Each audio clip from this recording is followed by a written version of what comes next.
A'udzubillahi minasyaitonirrajim. Bismillahirrahmanirrahim. Assalamualaikum warahmatullahi wabarakatuh. Alhamdulillah wa kafa wassalatu wassalamu ala rasulihil mustafa wa ala alihi wa sahbihi wa man ihtada ila yaumiddin. Amma ba'd. Alhamdulillah. Sidang hadirin yang dirahmati Allah sekalian, kita doakan mudah-mudahan hari ini dan hari seterusnya Allah bekalkan kepada kita nikmat yang kekal untuk kita kembali kepada Allah. Nikmat iman dan Islam dan nikmat kebahagiaan yang kita kecapi. Mudah-mudahan kita mampu untuk menghadapi sebarang rintangan dalam kehidupan ini dengan penuh rasa disiplin untuk menjadi hamba yang taat dan patuh pada perintah Allah. Baik, kami sekarang ini berada di Auditorium Universiti Sains Islam Malaysia di Nilai bersama dengan pensyarah, para pelajar, para penonton yang setia menantikan rancangan Forum Ilmiah kali ini. Anda akan bersama dengan kami yang akan kita bawakan satu topik yang kita kupas dan sama-sama kita mengambil ibrah daripada apa yang akan diperkatakan oleh barisan panel kita seketika nanti. Baik, rakan-rakan yang dirahmati Allah sekalian, apakah tajuk yang akan kita bicarakan dan kupas pada hari ini?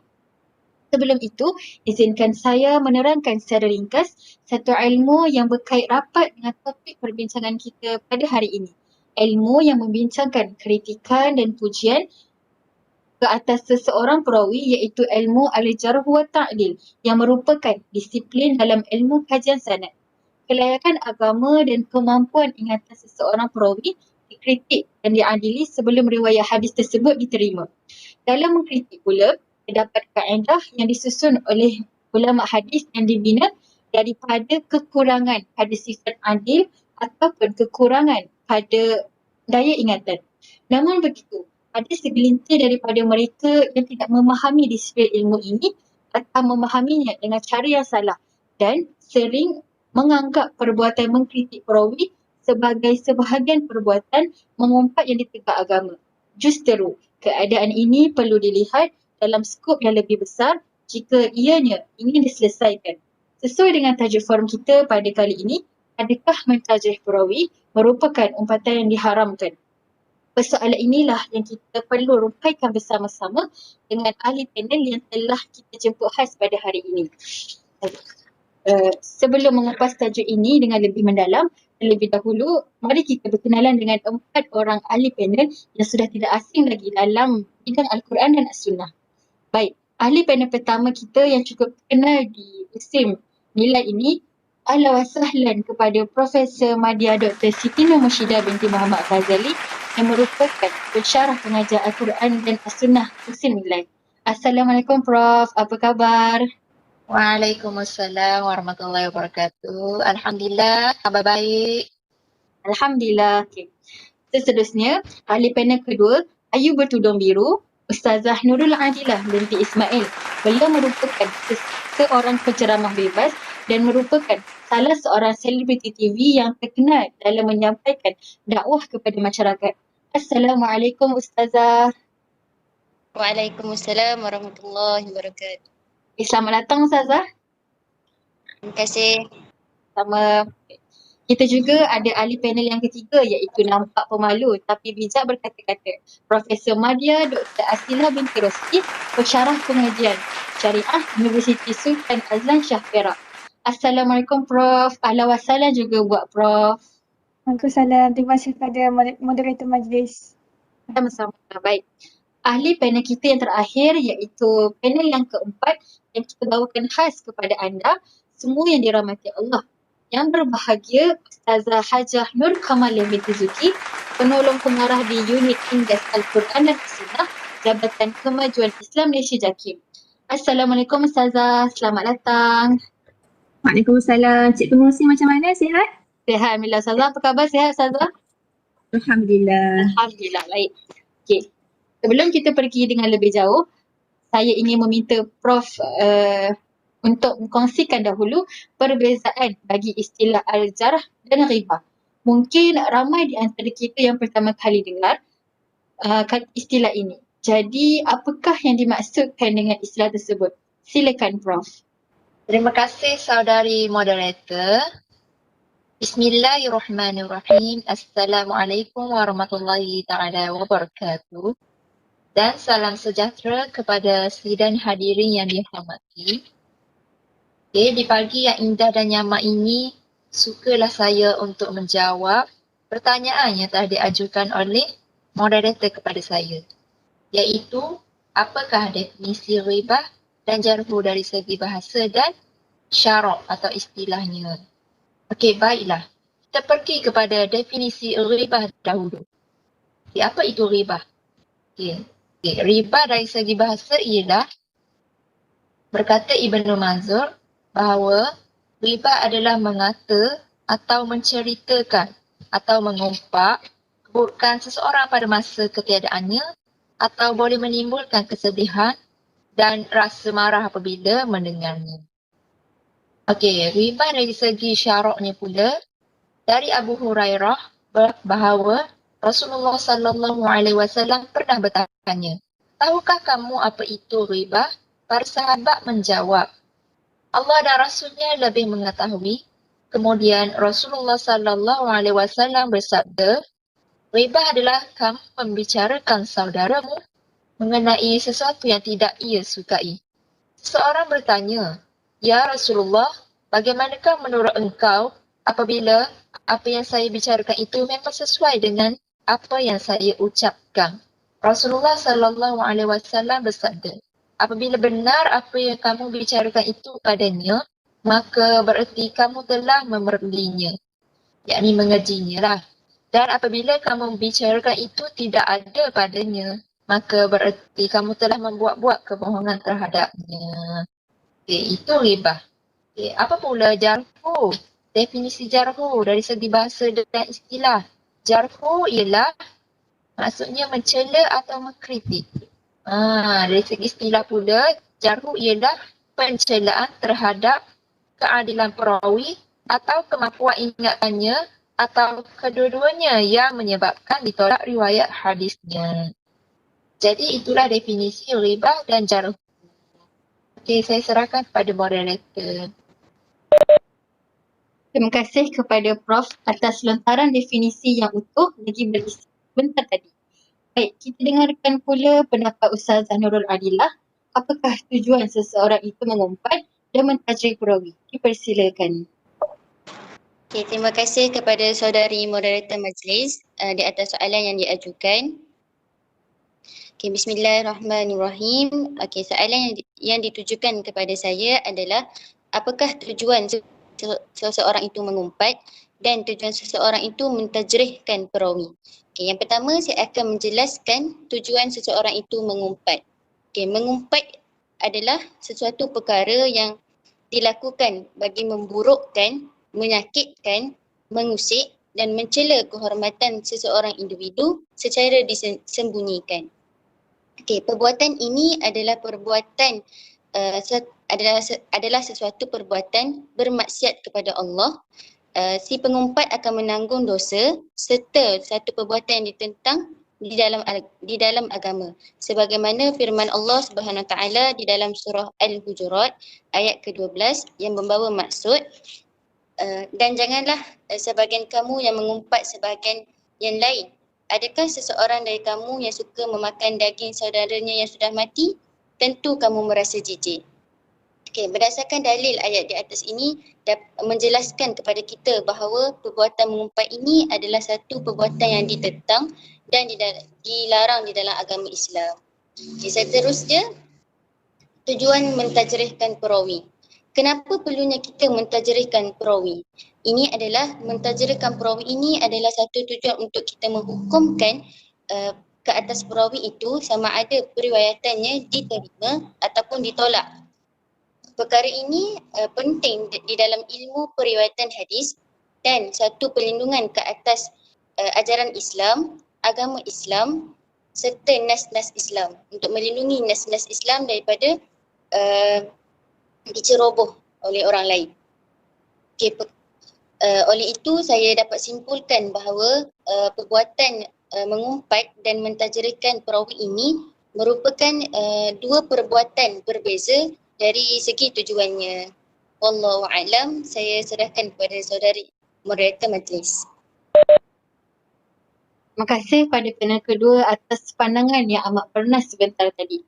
Jika dua ahli panel kita tadi menerangkan tentang definisi dan tujuan bagi al-jar dan ghibah, saya ingin meminta pula pendapat panel ketiga tentang hukum ghibah dan jar di sisi syarak. Dipersilakan Prof. Okey, terima kasih kepada moderator majlis. Okey, tanpa berlengah lagi. Okey, soalan daripada moderator iaitu hukum berkaitan bagi ribah dan juga perbuatan jarh wa ta'dil. Okey, yang pertama sekali, bagi perbuatan ribah iaitu mengumpat, itu saya petik daripada surah Al-Hujurat ayat yang ke-12 seperti mana yang telah disebut oleh Profesor Adilah tadi. Yang mana ayatnya pada permulaan ayat Allah berfirman wala yaghtab ba'dukum ba'dha, iaitu janganlah sesetengah kamu mengumpat sesetengah yang lain. Yang mana di sini menunjukkan jelas Allah melarang perbuatan ribah. Maka hukum syarak di sini ribah adalah haram. Okey, yang seterusnya adalah bagi perbuatan jarh wa ta'dil. Okey. Iaitu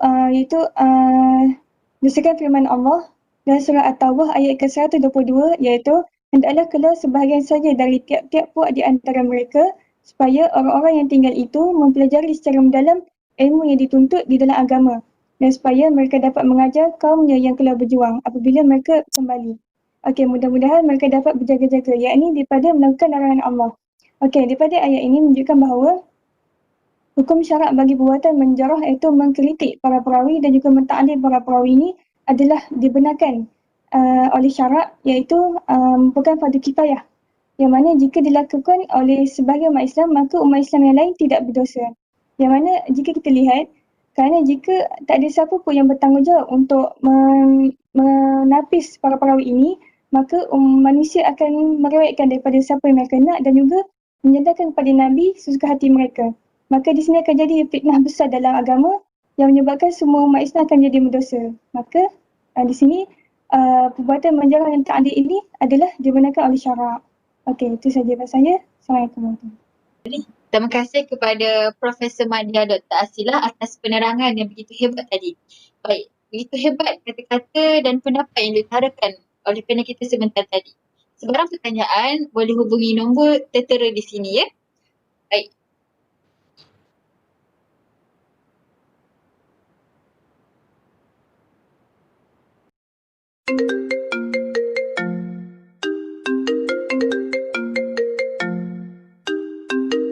Baik, saya difahamkan ada soalan daripada penonton.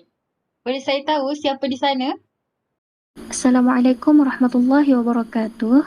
Waalaikumsalam warahmatullahi wabarakatuh. Boleh perkenalkan diri? Nama saya Nur Syaranah binti Haji Jul. Saya berasal dari negeri Sabah. Saya mau tanya, apakah perbezaan antara perbuatan jarhu dengan ghibah?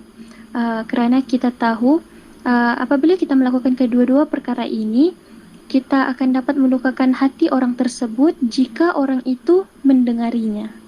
Terima kasih kepada yang bertanyakan soalan dan saya rasa soalan ini sesuai dijawab oleh Profesor Madya Dr. Asilah. Dipersilakan Prof. Okay, terima kasih kepada penonton kita yang buat panggilan tadi. Okay, daripada Sabah ya orangnya.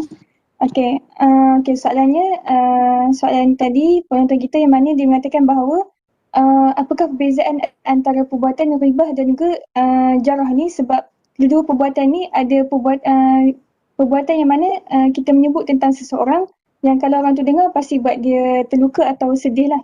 Okey, tapi syarat membenarkan perbuatan ini kerana kalau kita lihat daripada penyampaiannya, penyampaian ini mesti berdasarkan syarat-syarat yang ditetapkan oleh ulama yang mana perlu mematuhi adab-adab dan juga disiplin ilmunya. Seperti mana yang telah disebutkan oleh moderator kita pada awal tadi. Okey, seterusnya dari segi siapa yang melakukannya juga adalah berbeza kerana yang melakukan jarah ini adalah oleh para ulama yang mahir dalam bidang jarah wa ta'dil, di mana mereka ni perlu memenuhi syarat-syarat yang ditetapkan sebelum menjadi seorang yang boleh mengkritik para perawi. Okey, maka di sini perbuatan jarah ini dibenarkan oleh syarak dan juga yang mana ia ini berbeza dengan perbuatan riba muharramah. Okey, baik. Terima kasih kepada Profesor Azila. Sekarang kita dengar pula pendapat daripada panel kita yang terakhir tentang dalil-dalil yang berkaitan dengan pelaksanaan ilmu jarh dan ta'dil adalah fardu kifayah beserta inti kesimpulannya. Dipersilakan Ustazah. Baiklah, bismillahirrahmanirrahim. Assalamualaikum warahmatullahi taala wabarakatuh. Okay, terlebih dahulu terima kasih diucapkan kepada pihak pengurusi majlis kerana sudi menjemput saya untuk berbicara dalam majlis forum pada hari ini. Okay, untuk menjawab persoalan yang telah diutarakan ini, umum sedia maklum bahawa pelaksanaan ilmu jarh wa ta'dil adalah fardu kifayah. Jadi berdasarkan kepada kitab Ilmu Usul Al-Jarh wa Ta'dil karangan Dr. Amin Abulawi, terdapat dua dalil yang telah disyariatkan di dalam kitab ini. Jadi kita tengok pada dalil yang pertama, Allah Azza wa Jalla syahidallahu annahu la ilaha illa huwa wal malaikatu wa ulul ilmi qa'iman bil qist. Okey, dalam ayat ini perkataan yang ingin ditekankan adalah pada perkataan wa ulul ilmi, yang mana yang bermaksud dan orang-orang yang berilmu. Jadi berdasarkan perkataan ini dapat disimpulkan bahawa terdapat sesuatu keutamaan bagi orang-orang yang berilmu, yakni para ulama dalam menegakkan keadilan. Jadi ini bermakna telah diberi keistimewaan yang sangat besar kepada mereka, yakni orang berilmu, untuk menjadi saksi atas segala perbuatan manusia.